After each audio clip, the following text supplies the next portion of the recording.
प्रिय साथियों, आज हम शत्रु मारण भगवान भैरव के इस मंत्र की चर्चा करने वाले हैं। यह मंत्र भगवान काल भैरव का अत्यंत प्रभावशाली मंत्र है। इस मंत्र से आपके शत्रु तुरंत ही नष्ट होना शुरू हो जाते हैं। इस मंत्र को यदि आप चलाकर मोबाइल में छोड़ देते हैं और शत्रु का नाम लेकर यदि इस मंत्र को सुनते हैं तो आपके शत्रु नष्ट होना शुरू हो जाते हैं। यह बहुत ही खतरनाक मंत्र है। इस मंत्र का प्रयोग तभी करें जब आपके शत्रु आपके सामने बहुत ही शक्तिशाली हो और आप पर बार बार तंत्र बाधा क्रियाओं का प्रयोग कर रहे हो ताकि आप नष्ट हो जाएं। तब आप इस काल भैरव मंत्र का प्रयोग कर सकते हैं। इस काल भैरव शत्रु नाशन मंत्र का प्रयोग करके आप अपने शत्रुओं को नष्ट कर सकते हैं और भगवान काल भैरव की कृपा को प्राप्त कर सकते हैं। आपके घर में यदि शत्रु के साथ साथ भूत प्रेत आदि की भी बाधाएं हो या शत्रुओं द्वारा तंत्र बाधा की क्रिया आपके घर में शामिल हो तो आप इस मंत्र को चलाकर छोड़ दें। इस मंत्र के गूंजने से आपके घर में जितनी भी नकारात्मक ऊर्जाएं, भूत प्रेत, डाकिनी, साकिनी, यक्षिणी, मारण जो भी क्रिया होगी सब भगवान काल भैरव तुरंत ही नष्ट करना शुरू कर देंगे। आप इस काल भैरव मंत्र को मोबाइल में चलाकर अपने घर या दुकान में छोड़ सकते हैं, जिसके गूंजने से आपके दुकान में दिन दूनी रात चौगुनी होने लगेगी। आपके व्यापार में जो बंधन आई थी वह सभी बंधन छूट जाते हैं। तो चलिए भक्तों, हमारे साथ आप भी इस भैरव मंत्र को सुनिए। ओम सर्वशत्रुनाशाय विद्महे महावीराय धीमहि तन्नो चंड भैरव प्रचोदयात्। ओम सर्वशत्रुनाशाय विद्महे महावीराय धीमहि तन्नो चंड भैरव प्रचोदयात्। ओम सर्वशत्रुनाशाय विद्महे महावीराय धीमहि तन्नो चंड भैरव प्रचोदयात्। ओम सर्वशत्रुनाशाय विद्महे महावीराय धीमहि तन्नो चंड भैरव प्रचोदयात्। ओम सर्वशत्रुनाशाय विद्महे महावीराय धीमहि तन्नो चंड भैरव प्रचोदयात्। ओम सर्वशत्रुनाशाय विद्महे महावीराय धीमहि तन्नो चंड भैरव प्रचोदयात्। ओम सर्वशत्रुनाशाय विद्महे महावीराय धीमहि तन्नो चंड भैरव प्रचोदयात्। ओम सर्वशत्रुनाशाय विद्महे महावीराय धीमहि तन्नो चंड भैरव प्रचोदयात्। ओम सर्वशत्रुनाशाय विद्महे महावीराय धीमहि तन्नो चंड भैरव प्रचोदयात्। ओम सर्वशत्रुनाशाय विद्महे महावीराय धीमहि तन्नो चंड भैरव प्रचोदयात्। ओम सर्वशत्रुनाशाय विद्महे महावीराय धीमहि तन्नो चंड भैरव प्रचोदयात्। ओम सर्वशत्रुनाशाय विद्महे महावीराय धीमहि तन्नो चंड भैरव प्रचोदयात्। ओम सर्वशत्रुनाशाय विद्महे महावीराय धीमहि तन्नो चंड भैरव प्रचोदयात्। ओम सर्वशत्रुनाशाय विद्महे महावीराय धीमहि तन्नो चंड भैरव प्रचोदयात्।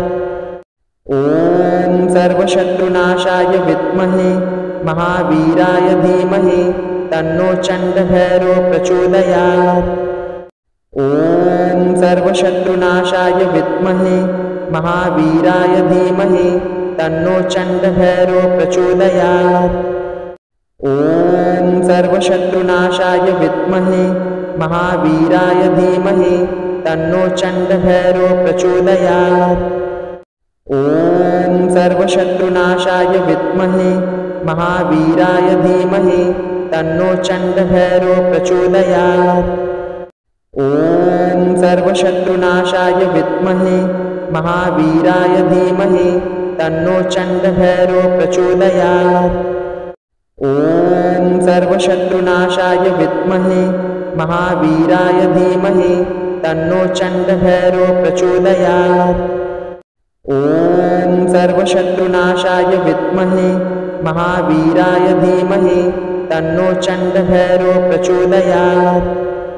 ॐ सर्वशत्रुनाशाय विद्महे महावीराय धीमहि तन्नो चण्डभैरवो प्रचोदयात्। ॐ सर्वशत्रुनाशाय विद्महे महावीराय धीमहि तन्नो चण्डभैरवो प्रचोदयात्। ॐ सर्वशत्रुनाशाय विद्महे महावीराय धीमहि तन्नो चण्डभैरवो प्रचोदयात्। ॐ सर्वशत्रुनाशाय विद्महे महावीराय धीमहि तन्नो चण्डभैरवो प्रचोदयात्। ॐ सर्वशत्रुनाशाय विद्महे महावीराय धीमहि तन्नो चण्डभैरवो प्रचोदयात्। ॐ सर्वशत्रुनाशाय विद्महे महावीराय धीमहि तन्नो चण्डभैरवो प्रचोदयात्। ॐ सर्वशत्रुनाशाय विद्महे महावीराय धीमहि तन्नो चण्डभैरवो प्रचोदयात्। ॐ सर्वशत्रुनाशाय विद्महे महावीराय धीमहि तन्नो चण्डभैरवो प्रचोदयात्।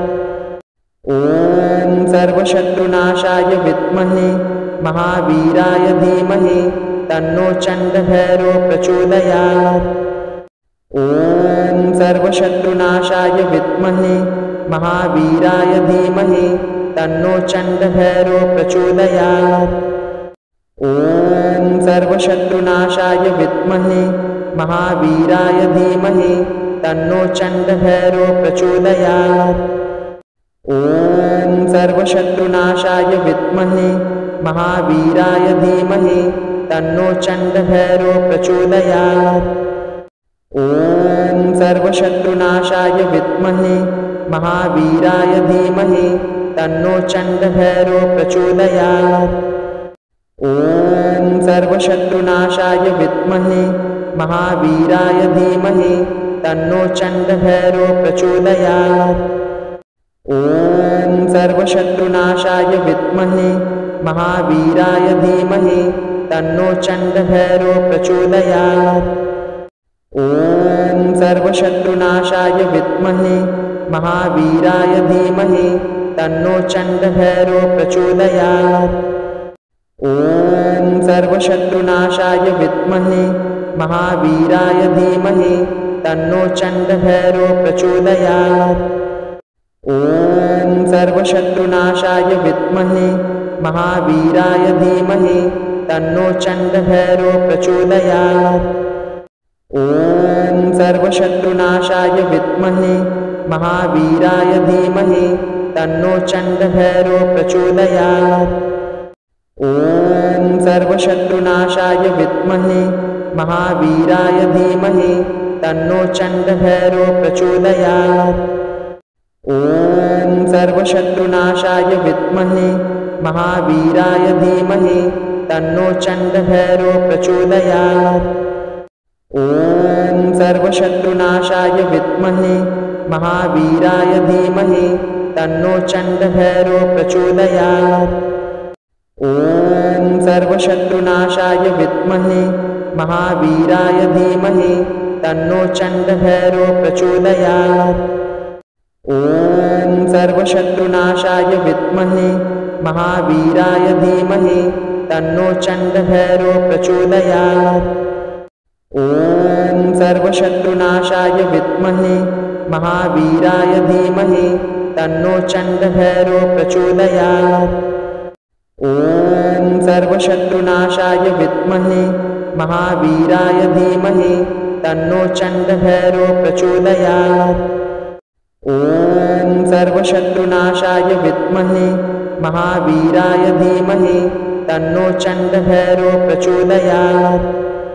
ॐ सर्वशत्रुनाशाय विद्महे महावीराय धीमहि तन्नो चण्डभैरो प्रचोदयात्।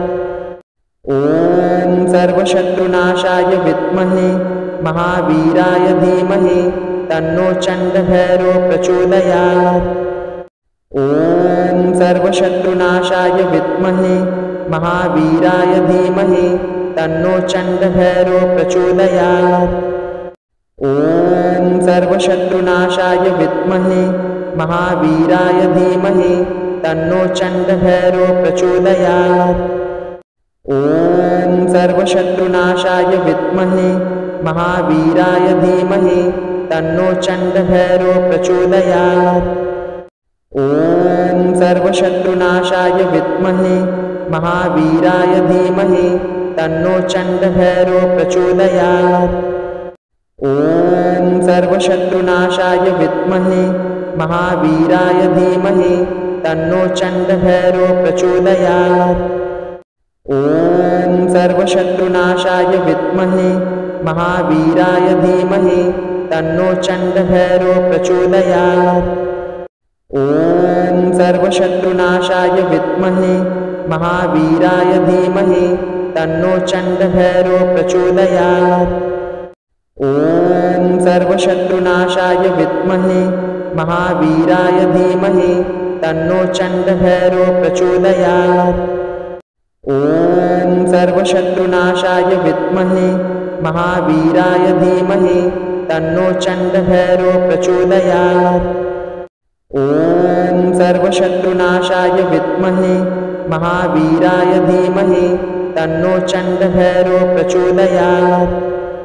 ॐ सर्वशत्रुनाशाय विद्महे महावीराय धीमहि तन्नो चण्डभैरो प्रचोदयात्। ॐ सर्वशत्रुनाशाय विद्महे महावीराय धीमहि तन्नो चण्डभैरो प्रचोदयात्। ॐ सर्वशत्रुनाशाय विद्महे महावीराय धीमहि तन्नो चण्डभैरो प्रचोदयात्। ॐ सर्वशत्रुनाशाय विद्महे महावीराय धीमहि तन्नो चण्डभैरो प्रचोदयात्। ॐ सर्वशत्रुनाशाय विद्महे महावीराय धीमहि तन्नो चण्डभैरो प्रचोदयात्। ॐ सर्वशत्रुनाशाय विद्महे महावीराय धीमहि तन्नो चण्डभैरो प्रचोदयात्। ॐ सर्वशत्रुनाशाय विद्महे महावीराय धीमहि तन्नो चण्डभैरो प्रचोदयात्। ॐ सर्वशत्रुनाशाय विद्महे महावीराय धीमहि तन्नो चण्डभैरो प्रचोदयात्। ॐ सर्वशत्रुनाशाय विद्महे महावीराय धीमहि तन्नो चण्डभैरो प्रचोदयात्।